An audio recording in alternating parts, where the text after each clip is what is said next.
Good morning, everybody, and welcome to another Kerfuffle webinar with the delightful Nelly here from our division. How are you, Nelly? Good morning, everyone. I'm very well, thank you very much. I'm not nearly as hot as I was yesterday, so that's all good. Good start. That's good. I was at the tennis yesterday, networking, so you're lucky I didn't look like I came out of Chernobyl, to be honest. But anyway.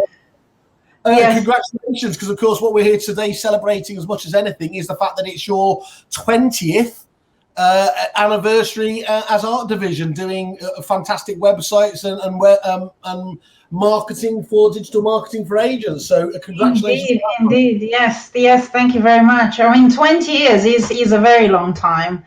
It takes us all the way back to 2001, which is when I started the business. It was actually on the 11th of July, to be exact, when we registered the company. And yes, so much has changed since, because originally when the company started, we were a web design company. Yeah. We used to build super basic websites, initially in HTML, and at the time, it was sort of like a glorified online brochure. So typically the websites would be 4 or 5 pages, a little bit about the company, a few pictures here and there, contact details. And what people used to do is they would go networking. They'll hand their business cards around the room, and then on the business card you'll have the website. So if you want to learn more, this is what people do. They'll then punch in the URL and then kind of read a bit more. And so much has changed since. So obviously from a website all the way through how the browsers operate and devices and all kinds of different things. I was going to say, just take us through a few of the most obvious ones there that that you feel have been absolutely game changing in the way that the whole thing's developed. I mean, obviously, a lot has changed from a technology point of view. So if you think about when was the first iPhone or smartphone used, that's roughly about 10 years ago. And so that made a massive change to how marketing is done now and basically how people consume information. So prior to the smartphone devices, most things were done on desktop computers. And obviously what we used to design and build at the time was mostly designed for desktop environment. One of the biggest shifts, both from a business perspective, from our division's perspective, but also from how businesses would do business between each other, is because of that technology. So when the mobile phones took over the number of visitors that one would get to their website from a mobile device versus a desktop device, was basically the moment when our division shifted from predominantly offering websites to offering digital marketing, and the websites being complementary to the digital marketing part of the business. Also from a property perspective, 20 years ago, the core of how negotiators used to do business would be probably mostly hitting the phones and doing leaflet drops. And you would walk past a high street estate agency and you'll have those piles of magazines, newspapers with, all their properties for sale or for let, so people would take a copy of that. That was the thing. Networking was major. I mean, we used to go to several BNI groups back then. Then you'll have all the local businesses at the BNI. Only 10 years after that, because of the smart devices, because of the changes in technology, so much changed. I mean, Rightmove obviously is a major player. About 10 years ago, they launched their mobile app, which became extremely popular for them. And obviously, that's one of the reasons why, most property searches start from a mobile device and, on the portals. But from our point of view, the biggest shift was going from being predominantly a web design agency, and we used to do branding as well at the time. We no longer do that in-house, to actually being a digital marketing agency with our website department as being a complementary arm to the digital marketing. And the reason why is because websites went from being glorified digital brochures to actually something that is there to work really hard for a business to generate leads. So it's a completely different purpose of why you have a website to begin with. So would you say that mobile first is the biggest change? Well, obviously, we all as businesses need to follow the consumer behavior. And so if people like to consume information from their mobile phones, then you have to consider how you can present that information in the best possible way. So from a state and letting agency's point of view, if you actually check your analytics data, you'll find that over 50, sometimes 60% of the visitors come from mobile devices.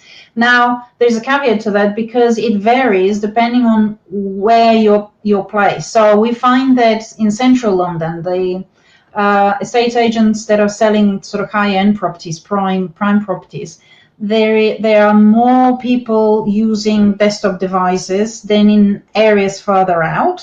So £1 million plus type properties, they tend to still attract visitors from the desktop way. And also from a calls to actions point of view, we're finding that those would attract more phone calls.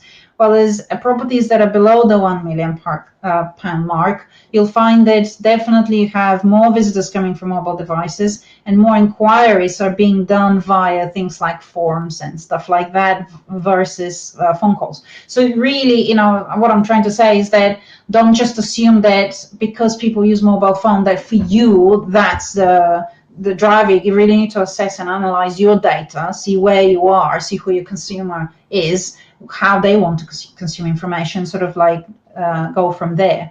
But yeah, mobile phones are here to stay, and I think that's probably one of the biggest changes that we've seen over the past 10 years with regards to what we do as a business, and obviously the change in how we do business between each other.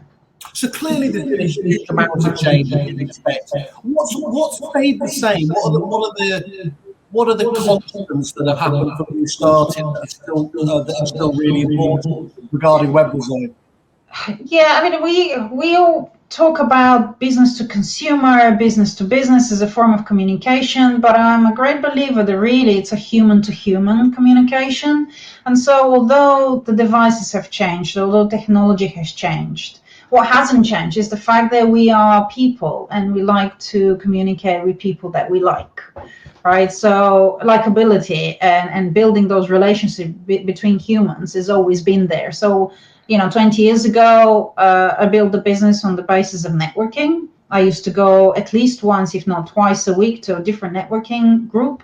And I would spend quite a lot of my time doing face-to-face meetings and, meeting people either at their office, our office, coffee shops and whatever. All of that has now shifted to online communication. So I spend my days on Zoom, on Microsoft Teams, or on LinkedIn. But the fundamental principle of what it is that we're doing is we're communicating. And it's that ability to form those relationships, human to human relationships, have always been there and will always remain. It's just what's changed is the medium that we use to communicate. What was apart from being hugely successful, what was the vision you set out with at the beginning when you set up Art Division? What did you want to achieve, and have you met your goals when you set back, or have they just changed over time? Oh, they definitely have changed. I wish I could say that when I was 23, when I set up the business, I had this massive vision and plan. To be fair, it all happened, and I think I probably... Nelly, the key is just to pretend that was how you always intended it. Yes, exactly. I think that when you are that young, you don't really have much fear of what could go wrong because you haven't experienced it yet. So I basically went all in, and I was super excited about the fact that I have the opportunity to build something that's mine and call it mine and etc. I mean, obviously I had to overcome lots of hurdles. And I had to learn on the job rather than on someone else's expense. I mean, usually what I would advise others to do at that age is go and learn your skill working for someone first and then set your business up, rather than what I did, which was I graduated university and then I did another degree, and then after that I worked for 6 months for someone and set up my business. So I really didn't have much experience. My vision really at first was really to have a business that I was enjoying, and I had the freedom to do what I wanted to do, and it was just exciting to be there, to do those things, to have the opportunities. if I were to look back and what I've achieved, I mean, a lot has changed throughout the years, because as you grow and as you get more clients and as you start hiring staff, you're faced with different kind of hurdles. So I've had a lot of coaching and training and mentoring throughout the years. And I think that if I hadn't done that, I probably wouldn't be where I am now. And I'm forever grateful for all those people that have helped me throughout the way. And, I continue to have coaching and mentoring, and I continue to work with people that are better than me, that are more clever than me, so that they can guide me and help me to move to the next level.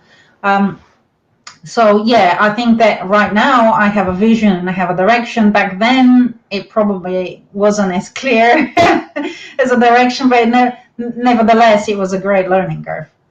You mentioned their enjoyment, which I think, unsurprisingly, I think is really important. Do you still enjoy it just as much, or is it a harder slog now than it used to be?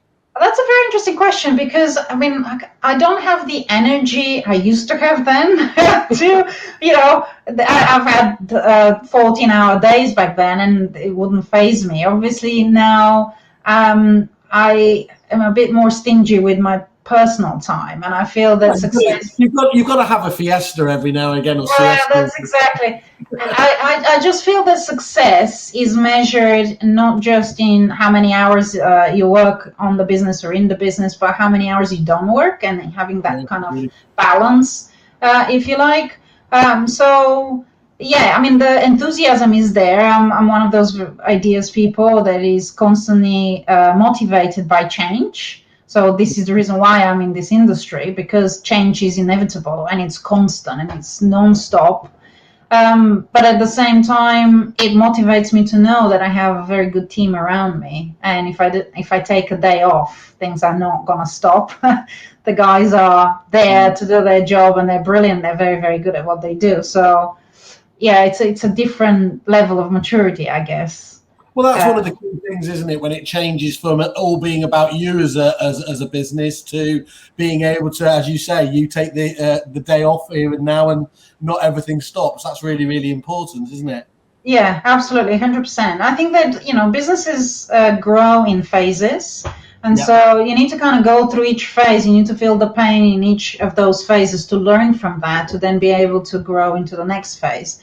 But one of the key things that I've learned throughout all of that and the journey is that your team is absolutely key. If I've known that at the start, I probably would have invested more time in learning how to recruit the right people, how to plan what kind of people I need to help me grow the business. And I probably would have been where I am now sooner rather than later. It would have taken me less time, if you like, because it's those people that make things happen. And I reckon for every business out there, and including estate and letting agents, who is within your team makes a massive difference to where your business is going to go in the next 12 months. Yeah, that makes absolute sense. So can I just ask you a question, just in terms of, it seems to me there's been an explosion of, let's just call them techies, or developers and everything else out there. Does that make your job easier that there's more talent to go after, or is it harder? Well, my job personally is not in development, so my job is generally in strategy and business, and sort of the marketing strategy side of things. But to be fair, again, from a hiring developers perspective, few years ago, we took a decision to specialize in WordPress. And throughout the years, we've had various of different programmers with different skills. And obviously, again, technology changed and continues to change. But one of the biggest pain points we've had a few years ago is that every developer that would join the business would have their own experience, their own skill set, and they will have their own ways of doing things. And then you basically used to end up with websites that are based on what the skill set of the programmer is, rather than what we wanted as a framework. Yeah. So with kind of the expansion of WordPress and how WordPress became probably one of the leading content management systems, open source content management systems out there, we took a decision to specialize in WordPress and only to hire programmers that specialize in WordPress. That made a massive difference, and it helped us grow in a much easier way, because it doesn't really matter who the programmers are, because we're using the same platform, the same framework. And what we need is to hire people that know that framework and support the framework, rather than having people that are constantly moving the business in the direction they feel based on their skill set. So that's a massive change. And again, that couldn't have happened 10 or 15 years ago, because WordPress didn't exist in its format that it's now. And so that was an evolution. And I think that probably many web design businesses out there would nod their heads now, thinking, yeah, I was there as well. I feel the pain. Yeah. So I think that's probably a massive change within the tech industry. Is it easier? Of course, it's easier to find people that specialize in WordPress in particular. So it makes it safer both for us as a business, but also our clients, not to feel like if we lose a key programmer, that's it, their websites can't be supported, sort of thing. So I remember that distinctly. You know, when I first started in the CRM space, a few of them wrote in some really vague and weird and wonderful dev languages.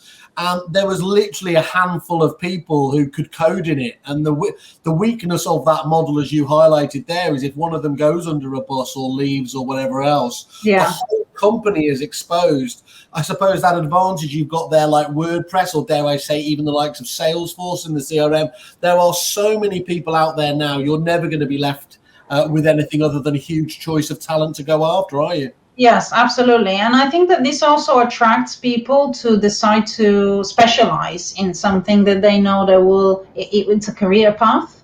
Because WordPress is now about maybe 30% of all the websites out there in the world are built in WordPress. So that's a lot of websites.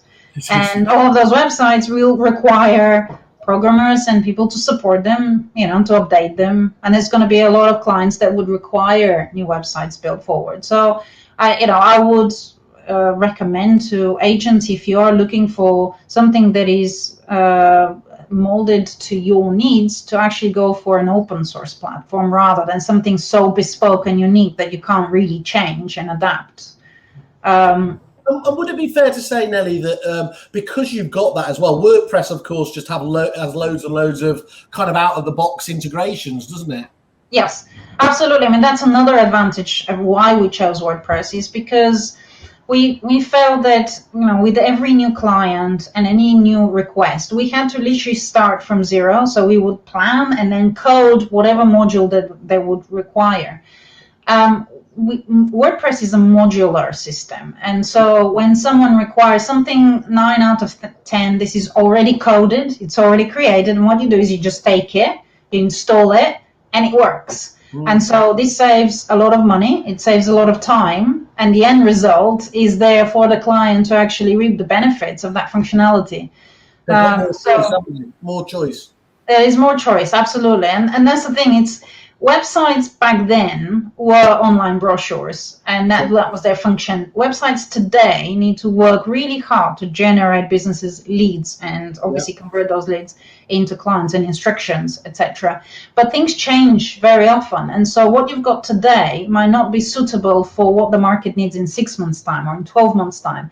So by investing in a website that is not very flexible means that you either have to rebuild your website every 2 years, for example, or it will cost you thousands of pounds in development costs to build those extras that you'll require.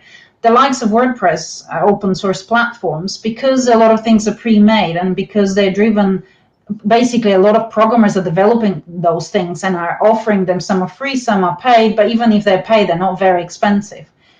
You're able to adapt and grow and mold your website as the market demands it from you. So it is just a much better long-term solution for businesses, and especially estate and letting agents, because obviously this is the area we specialize in. So all of our websites are built for estate and letting agents. So I can see how much the functionality has changed over the past few years. I mean, one of the things that we're working on at the moment is speed. And this is driven again based on Google's requirements, because one of the... They're getting very tight on that, aren't they, Nelly, in terms of... Yes, that's exactly it. So, I mean, again, Google is the monster we all have to please, because we all want to rank our websites in the Google results page. So if you want to play that game You have to have a mobile responsive website, because if you don't, your website will not be ranking on the mobile device, because Google doesn't like to give poor user experience to their customers. And speed is something that very recently they launched yet another algorithm update, which obviously, if your site is not fast enough, it will start going further down the ranking. So it's a very, very important aspect that you need to address. Now, if you have a site that was built in a bespoke code, to actually improve the speed of a site will take weeks and weeks of work and thousands of pounds worth of development cost. Yeah. With WordPress, again, there are plugins that allow speed optimization, things like caching. And by installing that and personalizing the settings, you immediately can improve the speeds. We went from, some websites, for example, our Google speed test was, say, in the region of 30, 40, which is pretty poor, all the way to 90 to almost 100. Yeah. And we're rolling out all kinds of updates to all of our websites, and that's going to happen over the next week or two. And so all of our websites by default will have this speed optimization. And that's something that essentially is not going to cost a penny to any of our clients. We're not charging extra for that. It's something that we do as part of our maintenance. And that's the bit that WordPress allows us to do, is that there are solutions out there which can be rolled and applied to any website that's in WordPress. And it's either going to be for very little investment from the client, or no investment if they're on some sort of maintenance plan. So those kind of hygiene elements that are obviously to an agent might seem a little bit boring, but they're essentials, aren't they? Because as we said, without that, you don't get your Google optimization, your bounce rates, the classic experience of somebody coming to your website, something doesn't happen instantaneously, so they'd say, I'm out of here, because famously people's attention spans are shorter and shorter and less tolerant of that speed element, aren't they? Absolutely, and that's the thing, is because really traditionally the speed is most affected on mobile devices, especially if you're not using Wi-Fi, but if you're using sort of 3G connection. And so you're absolutely right. People don't have the time and the patience nowadays to wait for slow pages to load to find the information. They want to click quickly in and out and consume and take action, because let's face it, people don't go to estate agent websites because that's a hobby or that's something they enjoy doing. They have a particular intent. They either want to sell, they want to buy, they want to rent, or they want to let, and they're looking for the right partner to do that with. And so you're going to this website in order to either find their information, read a bit more, and then take further action, look at the properties. If this is slow, it's easier to go back and start your search again and find someone else than it is to persevere with that kind of website. So it's crucial for agents to pay attention to things like that. Yeah. But what I'm finding is that obviously it's down to what matters to them. I often explain things by kind of giving the comparison with cars, because it seems, especially the male side of the clients, tend to understand cars better than websites, But you won't go to a Formula One race with a Skoda when you're up against everyone else that is with the fast cars. You're just not going to win that race, As much as it's a car, it still will take you from A to B. It's not fit for purpose. You got to really get the right side for the right purpose. That if you want an online brochure, by all means get some sort of cheap template that's designed to work as an online brochure. But if you're expecting your website to generate you leads, if you're expecting to rank in Google organically, if you're running paid campaigns through AdWords or through Facebook, you need to have a website that allows that flexibility, allows your marketing agency, for example, to do A/B split tests, to create landing pages very quickly, to change things on those pages very quickly. And what I'm finding again with those websites that don't have that flexibility is things take so long. So you just want to change a button just to experiment, for example, whether a green button or a red button converts better. Sometimes through communication, this could take 2 weeks for someone to take action. And in marketing terms, that's not good enough, because you need to change things quickly, test quickly, to then be able to reap the benefits. You can't wait that long for things like that. And as we understand it, Ellie, that's the whole element and benefit of something like WordPress, which essentially exposes the CMS, the content management system part of it, to the agent themselves, don't they? So they don't have to go via yourselves to change things like that. Well, yes, if you're referring to changing things like pictures and text, right? That's absolutely correct. Where it becomes a little bit more technical is if you want to change certain modules or elements within the page that are not possible for the client. So, I mean, that's a bit like you saying, well, you could sell your own house. Of course, I can take my own pictures and I can upload them onto some sort of portal myself, and I can do the viewings myself. I can. But there's certain things that someone who does that for a living will do better for you. So it's a fine balance. Upload your own blogs, yes, by all means, but also learn how to optimize your pictures correctly, how to choose the right pictures, how to apply the right calls to actions within the blogs. Don't just plonk text and expect that that's good enough. It's not. No longer. People expect more. And I see time and time again, literally, that bare minimum effort put into sites, which then obviously give the very bad user experience.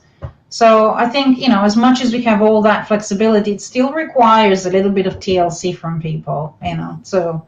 So keep, if the structure, if changing buttons and the way the app works like that's for you, the experts. It's content and images. You could do that yourself, basically. Yes, of course. I mean, we have clients who literally make any changes themselves, and we have clients who want us to do all the changes because they're too busy. So it really depends. Depends on whether you want to spend the time doing it, you want to spend your time doing the sales and the lettings and managing your portfolio of properties, and you want someone else to help you. But that's the beauty of WordPress. You have the choice. And the choice is yours, and you can change your mind. If you're too busy, you can have someone to help you, and if you're not too busy and you want to save on the money, you can do it yourself. But just as long as you obviously understand what you need to do and how to do it, so that it's all with your perfect and a persona you're looking to attract in mind, and with your goals in mind. Got you. By the way, I loved you. You could have spoken to any other male in this industry, and that car analogy would have worked. But of course, I drive a hairdresser's car, so it was lost on me. You're obviously not into Formula One, then. Yeah, I have no idea. Although I look like I changed the tyres, that's not what. So let me just go back to a point you mentioned before. Just because that speed element is now so, it's always been vital, but it's never more important now. How important is it to get your call to actions, your CTAs right, prominent on the various pages? How do you advise agents on that? Clearly, things like don't have too many CTAs is best practice, isn't it? Are there any other things you can advise agents just on that central aspect of this? Yes, we tend to start with planning their goals first and looking at the persona they're looking to attract. And so what agents tend to do is they tend to obviously focus on themselves a bit more rather than think about, well, who is my customer? So if you're looking to attract more vendors, for example, think about what they are interested in, what kind of help do they need, because there are different types of vendors. There are first-time sellers. There are growing families who are looking for the next bigger property. There are people approaching retirement age, looking to downsize. All of those segments of the sort of the vendor side of things requires different actions and different type of help. And so the content on the page should be structured according to the personas you're looking to attract, and the calls to action need to work alongside that. So what agents tend to do is they basically have either a book evaluation, a call to action. Many have instant valuation call to action. Obviously, you have a phone number. And that's pretty much it. And this is what they put on every single page. And sort of the instant valuation, because you have the tool, let's just put it everywhere. But the thing is, you've got to consider whether the page you're putting it on is the relevant page. Is that the next logical progression? So if I'm reading about your team, is booking an instant valuation the next logical progression? Yeah, it doesn't make sense, does it? Right. So calls to action, you're absolutely right. First of all, you shouldn't be putting every single call to action you can come up with. Less is more, but also consider it based on the persona and what page are they on, and what is the next logical progression from that page. So that's probably the best way to think about those calls to actions. I love that angle. It makes perfect sense. Thinking through what are you trying to achieve before you just plonk the button on there, which is a classic. I mean, you look at it; they some of them just keep the same CTA on every single page, don't they? Yeah, because I mean that's exactly where I'm referring back to sort of online brochures. Because when you go to a cheap and cheerful type website that is designed and built to be sold to a number of people on a conveyor belt approach, they don't have that flexibility to say, well, on this page we're going to have this, and on that page. No, you get what you're given, and it's easier to put the same call to action on all pages and just put your text and make any further changes. And if that's what you want, and if that's what you're expecting from the site, that's fine. But again, if you're saying, well, I want the website that will generate me leads, you got to consider who is the person that you're looking to attract and what do you want them to do, and then structure it accordingly. So you can't have the same pages and the same call to action throughout. It just makes no sense. It's not good user experience. Okay. So something you said just there has just been ringing in my ears a little bit, and I was just thinking about whether I thought it was true or not. You said that people don't go to your website for fun. Do you not think there is a demographic of people that do, that phrase property porn? They love looking at property. Do you think that is what you're saying? That's probably done more on the portals rather than on an agent's own website. Are you saying when they go to an agent's website, they're much more deliberate in what they're intending to do?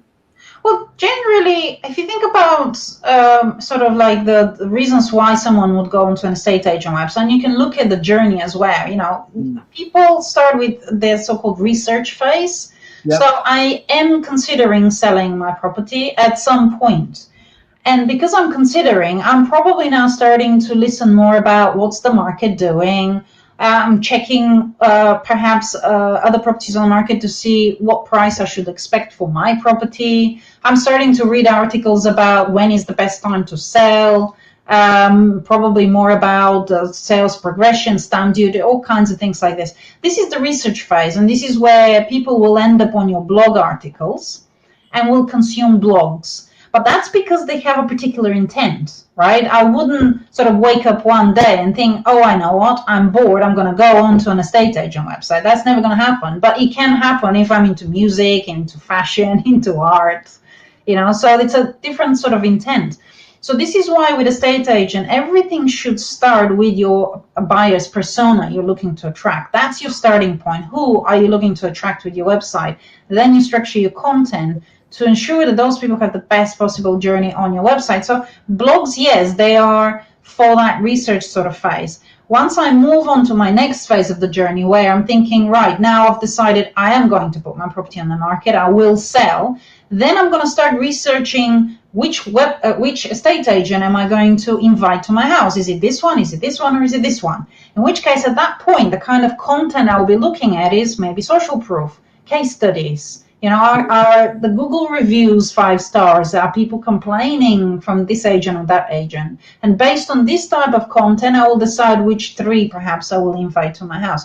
So you can see that the content on the website is very much about the journey and which phase of the journey the customer is in. But you need to have it all. You need to have the research phase type content. You need to have, that's called the top of the funnel, middle of the funnel, which is where I'm researching the different agents. And then bottom of the funnel is where you have the calls to action, such as book evaluation, book a consultation. So you're trying to progress them to actually take action and sort of go to their home to value the property and hopefully get the instruction. So Would you agree that one of the largest challenges that agents have is actually that creation of the content, fill all these different parts of the funnel? It strikes me that they go into it with all the right ideas and everything else, and they might start off with a huge amount of really vibrant content, but that struggle to keep it up over time becomes really quite challenging for them. Yes, I 100% agree that that's the case, but one of the main reasons why that's the case is because they don't start with strategy planning. They start with, I need a blog, and I'm going to start blogging, and then, oh, it's June, what shall I write about? And then they put a blog together, right? Well, as the right way to do it is you plan your 12-month content calendar, and so you don't act on, oh my God, I haven't put my blog up, what shall I blog about? You actually think, all right, who am I looking to attract? First-time sellers.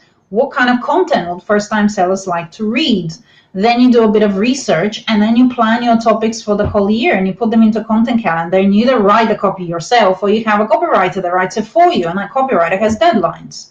And so it's a production line. So we write a lot of content for our clients, and we pre-plan things at least 1, sometimes 2 months in advance. In terms of, we have obviously our topics are pre-planned for several months in advance, but then we have briefs for each blog article. Then the copywriters write them a month in advance, and then we have someone who uploads them again and schedules them. So it's not last minute and it's not a panic.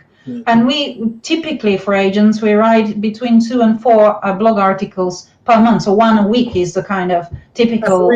That's a really nice constant level of, it keeps it in the face, not too much. It's not like verbal diarrhea, is it though? But that's such a useful service for agents, isn't it, really? Because it is, yes. You can have the best looking website in the world, but if it's not staying topical, if it's not keeping you updated, where's the stickiness? Yes, but also that's the thing, is that people like to engage with content that is good, that's quality, that gives them value and some sort of benefit. And so those articles, they shouldn't be your 300 to 500 words that you've written in 5 minutes. They do take time. They have to be a bit more in-depth. And really, ideally, in most cases, those should be the so-called evergreen type articles. So if your persona is first-time sellers, a first-time seller in 2021 and a first-time seller in 2022 would probably have the same problems. So nothing stops you to use that blog article for several years to come by resurfacing and just updating it every year, for example. So investment in good articles that are with your persona in mind is a long-term investment. It's going to give you benefits and attract your customers for years to come. We have clients who we've written articles for 3-4 years ago, and they still generate in the thousands visitors to their website every single month, again and again and again and again. We've written articles like 2-3-4 years ago. And that's the beauty of it. So they can just sit there relaxed that this calendar is going to be full of vibrant, interesting stuff. But of course, on the back of that, there's nothing to stop them if something topical changes, like an extension to stamp duty or whatever it is, that they can just jump in with literally a news now topic. Yes, absolutely. And we actually, those type of articles we call commentary style articles, which are equally very, very good. But with those articles, they're great for social sharing and email campaigns as well, your nurturing campaigns, because as you say, for example, stamp duty changes. When that happens, it's topical right now. You share it on social media, you share it with your email list. Once that news is out there, it's no longer new. It's like an old newspaper. No one goes back to read last week's newspaper. It's old, right? It's news that's gone. And that's the same with those commentary style articles. And as long as you treat them as such and you know what their purpose is, the expectation should be that they're short-lived, that they're not something that next year, same time, you can reuse the same commentary. No, it's gone. And often we actually try and cleanse those. So sometimes we remove those articles from the site because it clogs up. If you've been doing blogging for years, you might end up with 200, 300, 400, 500 blogs. A lot of those have no SEO value and actually are dragging the site down in a way. So it's nice to do a cleansing exercise every so often with those type of articles. Whereas the evergreen are evergreen. They stay there and you'll get the benefit. So you need to have a mix. You need to talk about the market and the facts and figures and the graphs and all that sort of stuff. And you also need to cover topical stuff like stamp duty and everything else that's relevant. And you also need to consider your persona and talk about the things that matter to your persona. That is also evergreen. But all of this is being supported by you just to give them a steer in the right direction. Yes, as part of our marketing campaigns, this is part of our content marketing. So we would plan, write, publish, and distribute those blog articles. Obviously, the majority of them are there for ranking purposes, also for social sharing and for our email nurturing campaign. So they work really well, but they are very much top of the funnel. And again, what you'll find is that probably around 80% of your visitors on your website are in that research phase. So that's a lot. That's awful lot of It is. Is this a classic example here now of how the business has changed over time? I'm guessing you didn't do this level of content provision 20 years ago.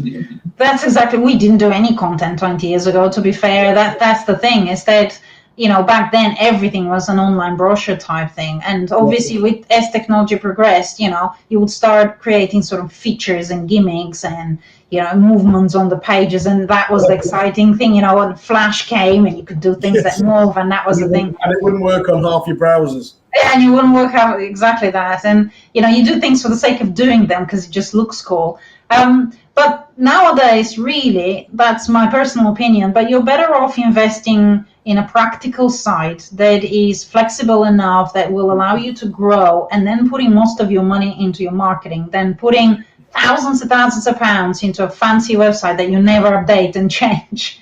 I think that's one of the most important things I've heard from anybody, Nelly, on here. Yeah, focus that money, as you just highlighted, on that on the marketing element, on being different, on getting your message across, rather than the looking good, feeling good kind of approach, isn't it? Looking good, feeling good is important, of course. I mean, if you literally have spent £5 on a terrible website, doesn't matter how good your content is, because people just genuinely, they buy with their eyes as well as you read, but you look before you read. And I've seen so many blogs that literally they've just pasted the content, one big chunk of, no one's going to read that. It doesn't matter how good it is. No. So you've got to pay attention to how visually things look. But there is a fine balance between, being the best looking website out there with something that is also functional, with something that reads well, with something that's maintained and it's alive.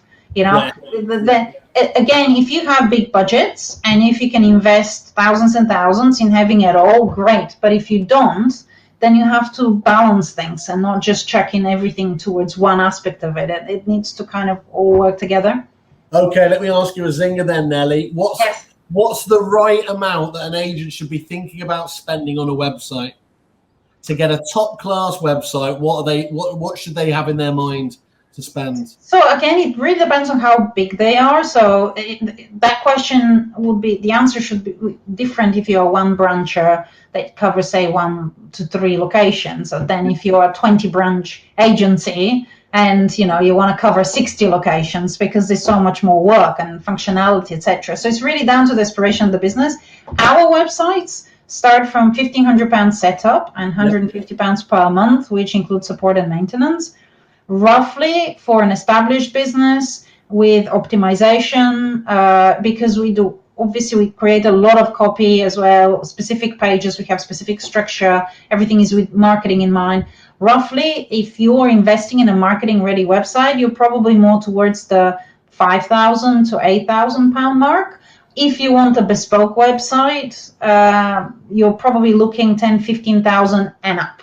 So those, on the face of it, those sound biggish figures, but actually, for what is the most prominent digital marketing tool you have, that is 24/7, 365, that is viewed more than anything else, you're not going to get a better ROI on anything else you do, are you? No, absolutely. I mean, if you think about how much you pay for your rent, for your office, and how many people actually visit your office versus how many people visit your website, I'm sure that your rent is a year.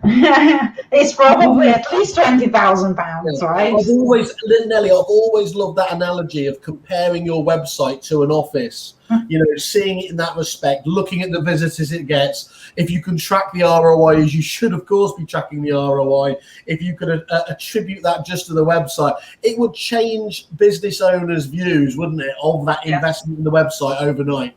Yes, absolutely, very much. I mean, it's proven by the fact that there's so many agents now working from home, from serviced offices. They don't necessarily have the high street presence, and they're doing just as well as the ones that are having the high street presence from a business perspective. And the reason why is because the battle is not who is on the high street anymore. The battle is who is going to get the digital share of the market.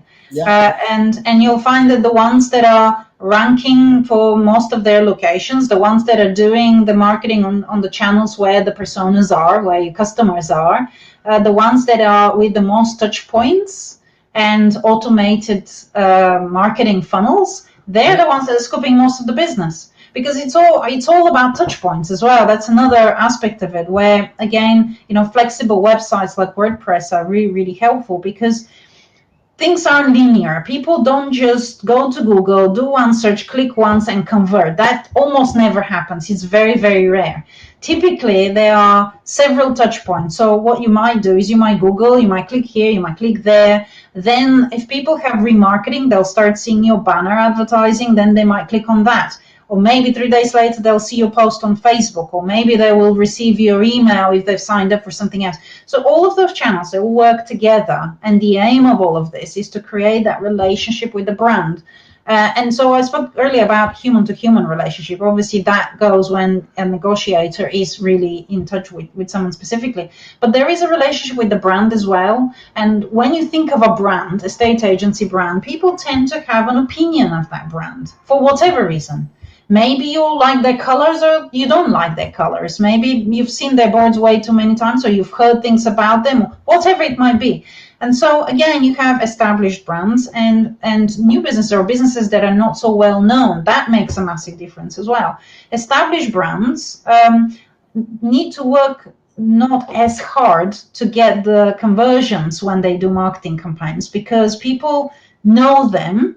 And if there is a good positive trust already, it's just a case of taking it to the next step. Brands that are not so well known need to work twice as hard. So actually, you need to spend even more money than the brands that are known, contrary to what actually is happening, because there's a lot of smaller 1, 2, 3 branch agencies that are up against the bigger guys with much smaller budgets. And so that's a very, very hard game to win. So if you're going to win that game, you really need to pay more attention to being very specific to your area, specific to the personas you're looking to attract, specific to the content that you produce, that it's for the kind of customers that you're looking to attract, specific with the calls to action, with the nurturing systems. And that's the bit that the bigger guys are not very good at, because they're big, because they're looking at the bigger picture. They can't be so good at allocation. They can't be nimble, they can't be focused, can they? Yes, and that's exactly where the slightly smaller agents can win. But the problem is that they're not really paying attention to those things nearly as much as they should. So talking about paying attention, which is something I've always struggled with. So I don't know of any other area of the business where you have such a powerful tool, a free tool like Google Analytics, that is largely, to many business owners, ignored to the degree that it is. Yes.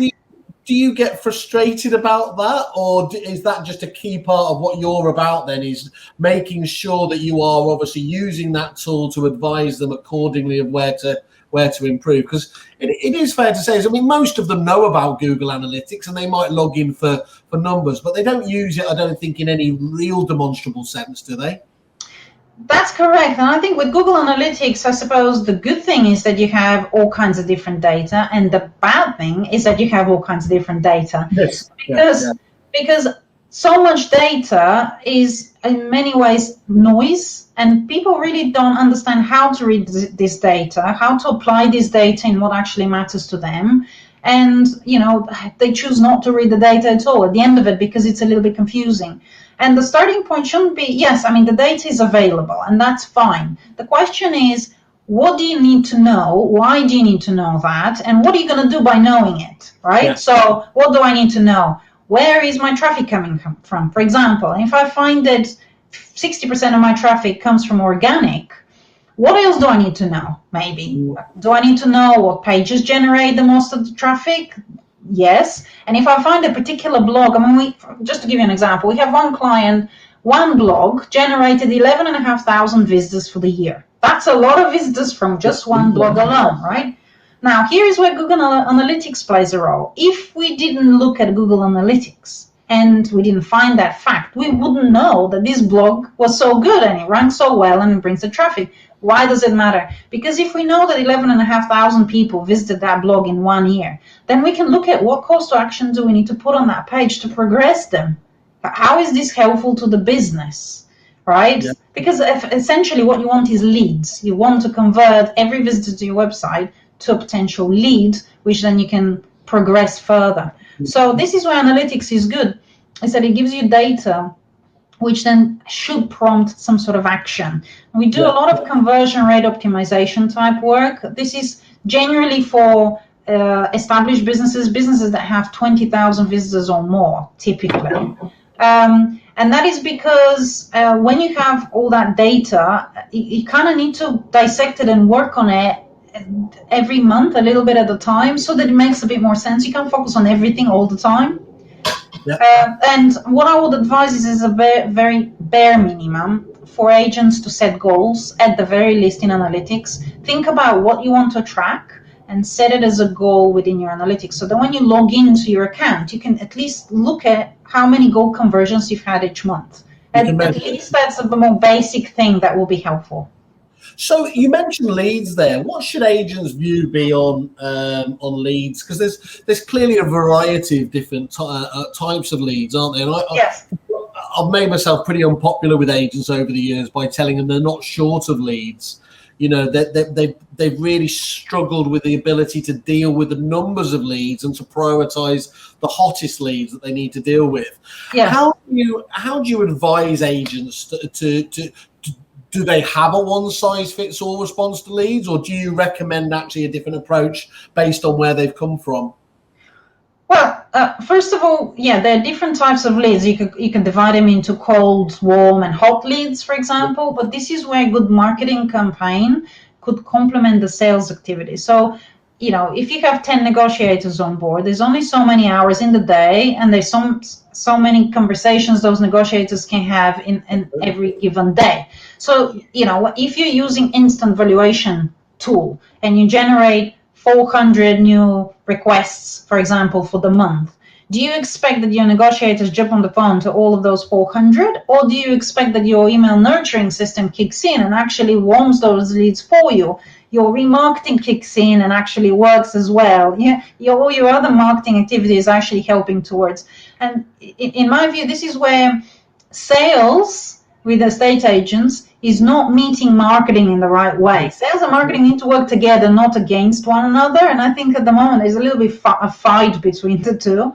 And so, marketing is there to work on those leads automatically in the background and to warm them up. So to attract the leads, to warm them up. And then when they're warm, this is when you need to be having the sales conversations. There's no point talking to someone in the research phase who is considering moving but is not quite sure yet, and you calling them and saying, do you want to book a valuation? Shall I come to your house? No, you know, go away. I'm not ready yet. Leave me alone.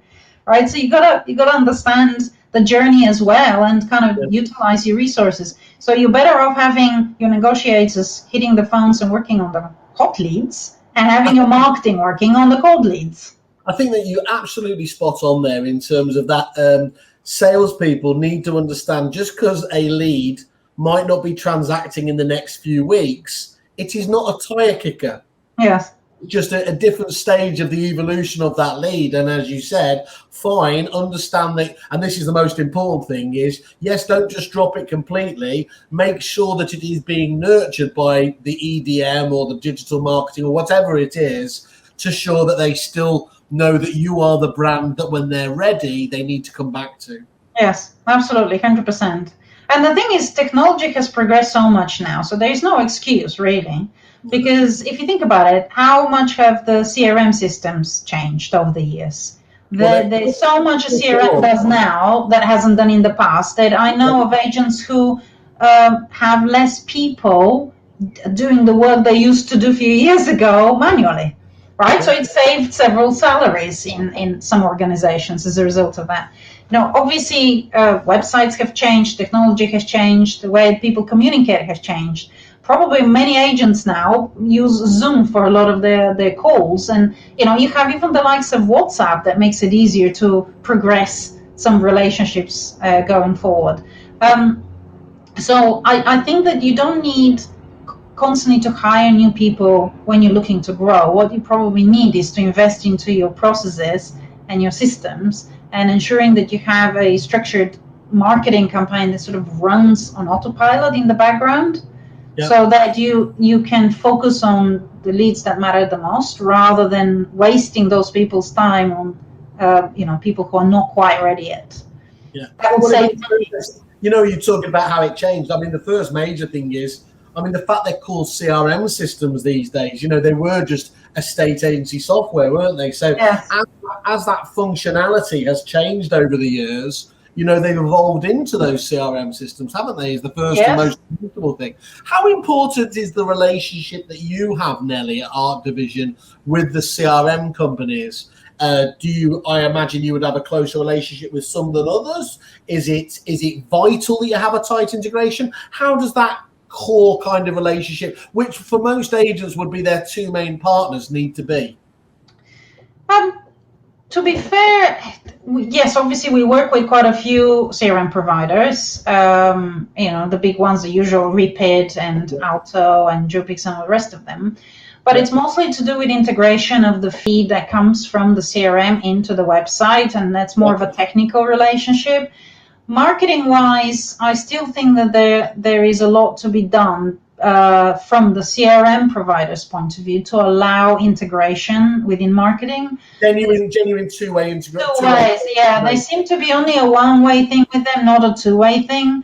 I'm now starting to see change. So, for example, not too long ago, integrated a booking, a viewing form within a website that was the code was provided by the CRM provider. So then the booking goes directly into the CRM calendar. But not many CRM providers are giving that functionality, and yet you think that it's probably one of the most basic of basic things that they should be providing. So a lot of them are still playing catch up, to be fair. And I think with quite a few of them that have started a long time ago, there's a lot of legacy code. So for them, it's probably a lot harder to update all of this. You're now seeing new players on the market that have coded their systems with marketing in mind. So, you know, it's interesting to see where that's going to go.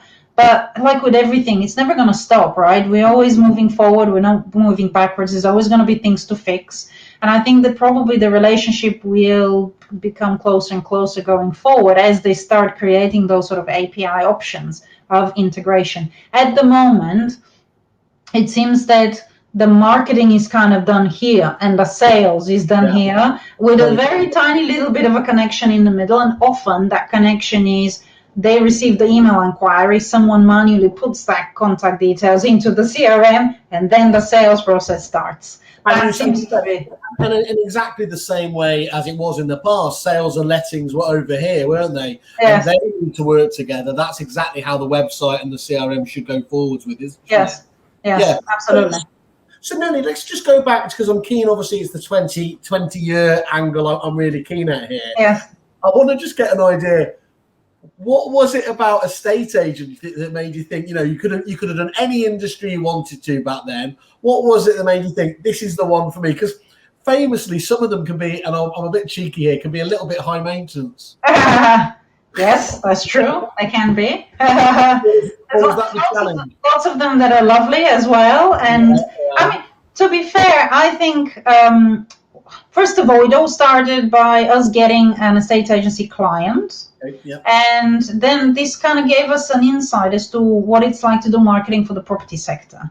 From that one client, we then got another. Then from there, we got another. And then when we accumulated 3 or 4 estate agents, and we started learning more about the market, we thought this is actually a market that we like to learn more about. I mean, I personally have passion about the property market anyway. So I've done refurbishment projects in the past. I'm the one that watches all those programs, location, all the rest of them. But also I'm a landlord, so I have bought enough sold properties and, you know, building a portfolio and all the rest of it. So I also have experienced the pain points of being a landlord using letting agents. So I know from that point of view as well.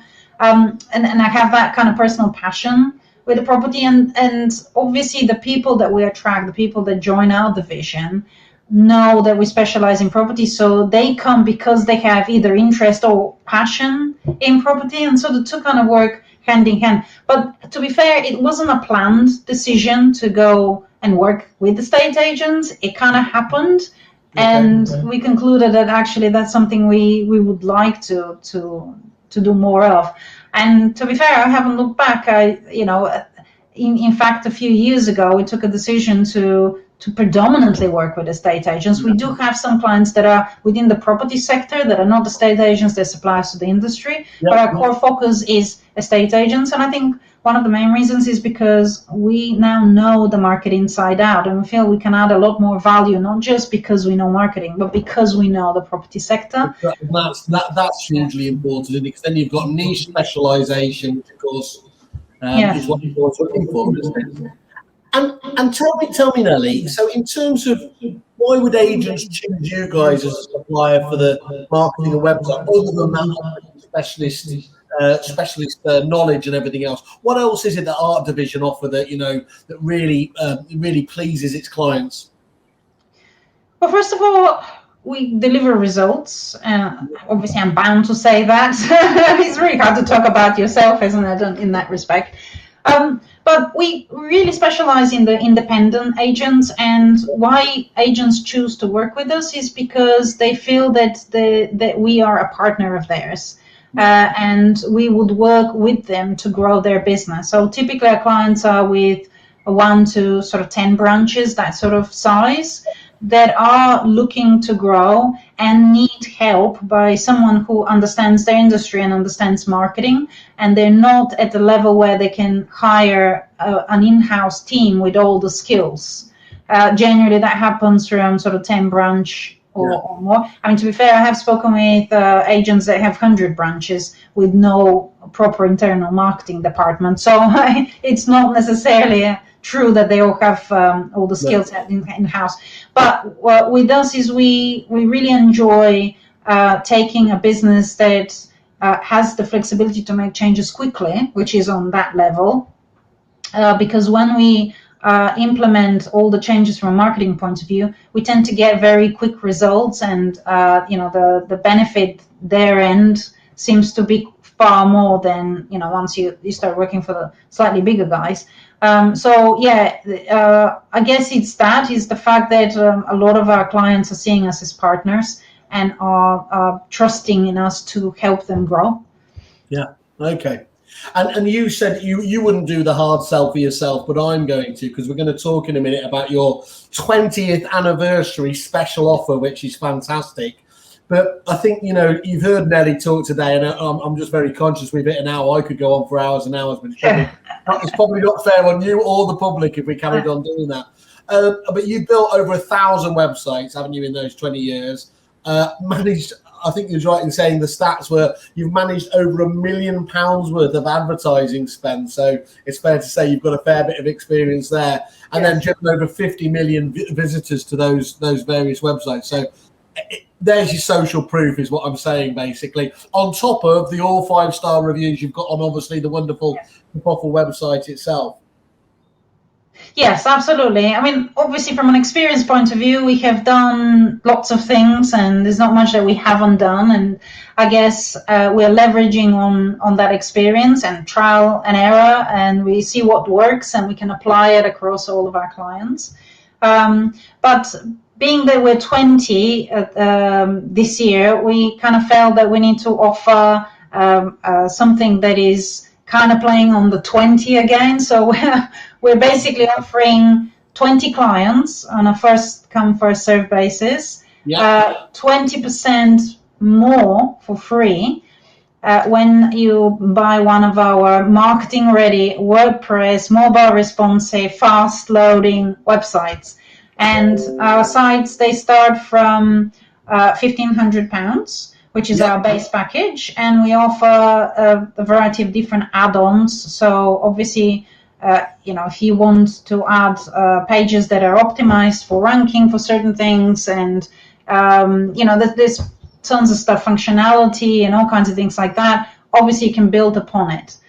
So if anyone is interested, we're offering free website demo appointments, so we can show examples of how things work. But yes, we are offering 20% extra for free on the base package for the next 20 rounds.